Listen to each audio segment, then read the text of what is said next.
Medieval India, chapter number 14, the Deccan and the South India, up to 1656.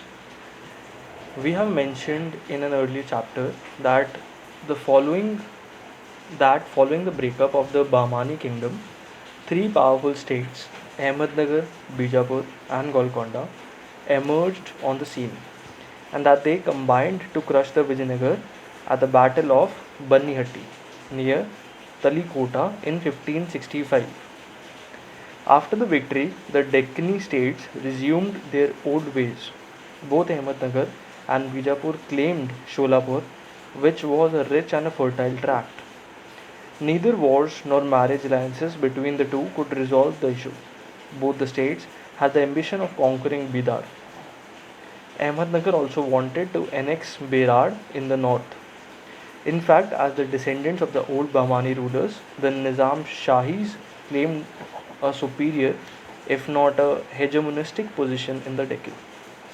Their territorial claims were contested not only by Bijapur but by also the rulers of Gujarat, who had their eyes on the rich Konkan area, in addition to Berar.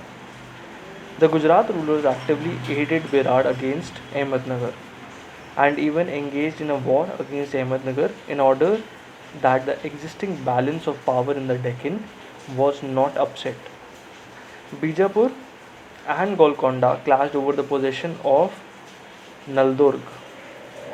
The Mughal conquest of Gujarat in 1572 created a new situation. The conquest of Gujarat could have been a prelude to the Mughal conquest of Deccan. But Akbar was busy elsewhere and did not want at that stage to interfere in the Deccan affairs.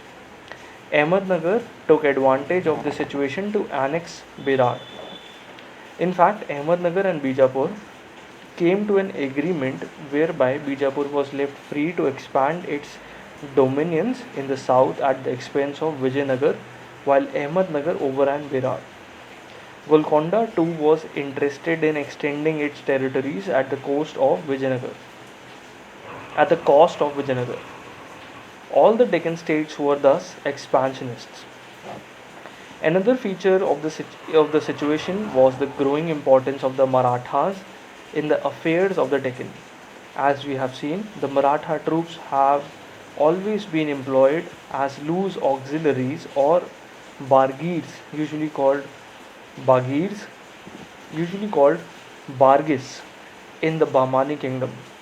The revenue affair at the local level were in the hands of Deccani Brahmins.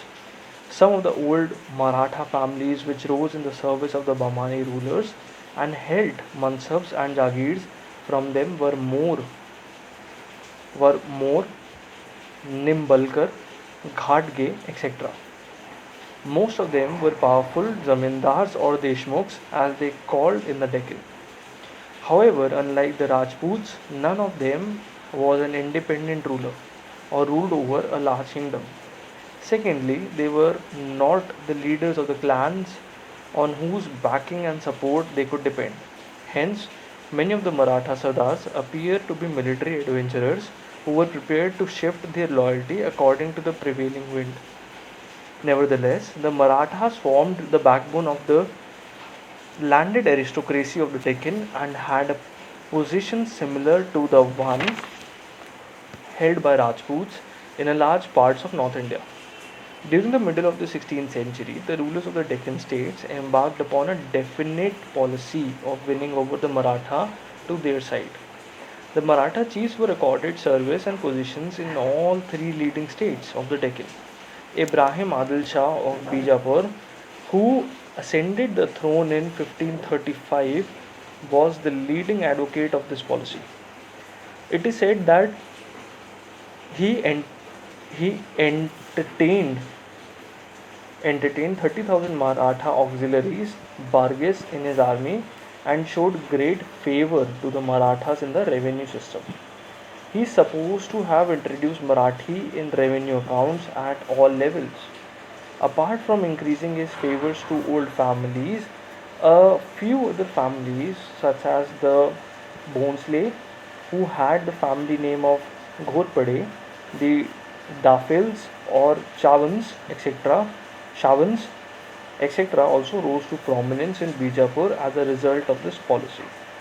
Maharashtrian Brahmins were regularly used for diplomatic negotiations as well. Thus, the title of Peshwa was accorded to Brahmin Kankoji Narsi